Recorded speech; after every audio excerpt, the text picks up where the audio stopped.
Alors, un problème classique, montrer que ABCD est un losange. Alors, je vous rappelle que le cours, et c'est du collège ou même de la primaire, c'est de dire que, bon, un quadrilatère,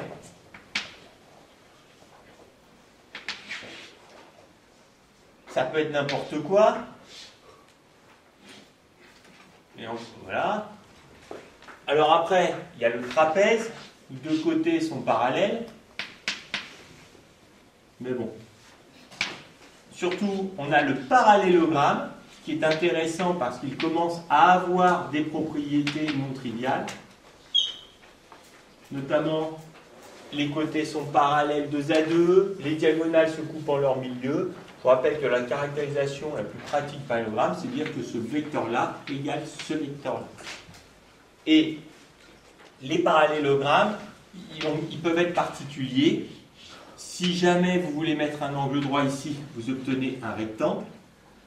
Si jamais vous voulez mettre un angle droit dans la diagonale, vous obtenez un losange.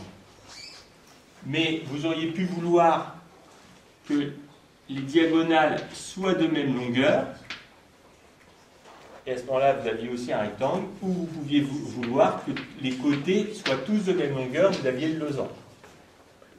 Et enfin, si vous voulez les deux à la fois, c'est-à-dire si vous voulez l'angle droit et les diagonales de même longueur, ou l'angle droit des diagonales et les côtés de même longueur, vous avez le fameux K. Donc, pour montrer que c'est un losange, on va déjà montrer que c'est un parallélogramme. Donc,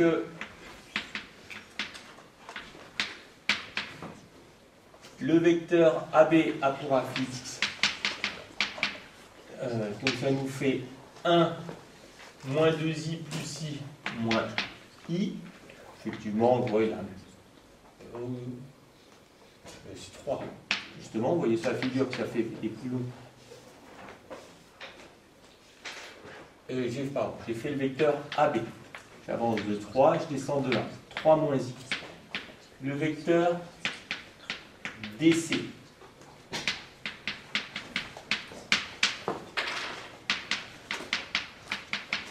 Et j'obtiens bien 3i moins 2i moins i. Donc, le vecteur AB est égal au vecteur DC, donc ABCD est un parallélogramme.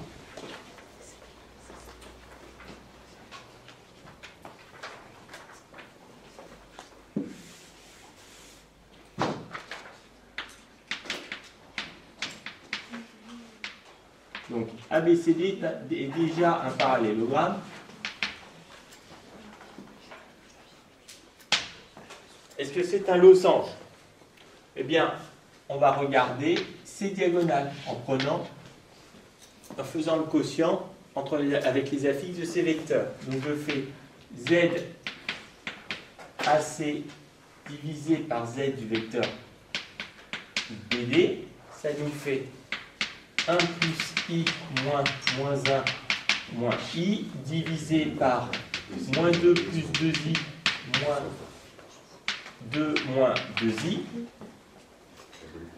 ce qui nous fait 2 plus 2i divisé par moins 4, 2i plus 2i plus 4i. Alors, j'ai tout intérêt à simplifier au maximum en mettant en facteur, là je mets même moins 4 en facteur, et je multiplie par le conjugué. Donc, k divisé par moins 4, ça me fait moins. 1 plus i fois 1 plus i, ça me fait 1 plus 2i plus i carré, c'est moins 1. Ici, ça me fait 1 plus 1.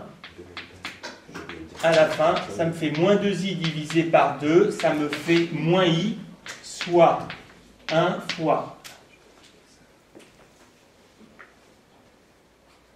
E moins pi sur 2. Alors, je suis encore... Qu'est-ce que j'ai fait? Donc là, je suis étonné parce que j'ai un 1 ici. Or, ces longueurs ne sont pas égales. Donc, j'ai une erreur. L'erreur, je la vois ici. J'ai factorisé par 4. Je ne pouvais factoriser que par 2. Donc, ici, c'est moins 1 demi.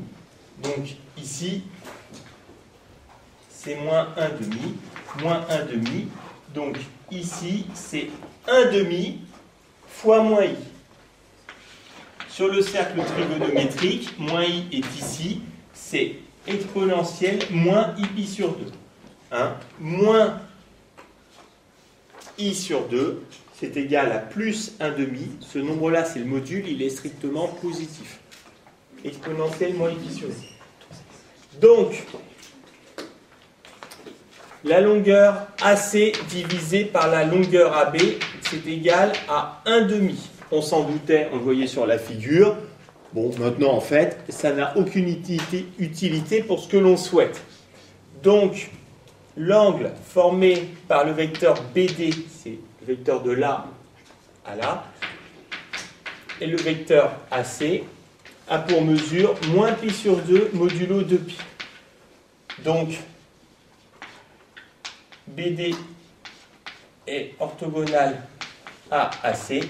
Donc, ABCD est un losange. C'est-à-dire que j'ai un parallélogramme et des diagonales perpendiculaires.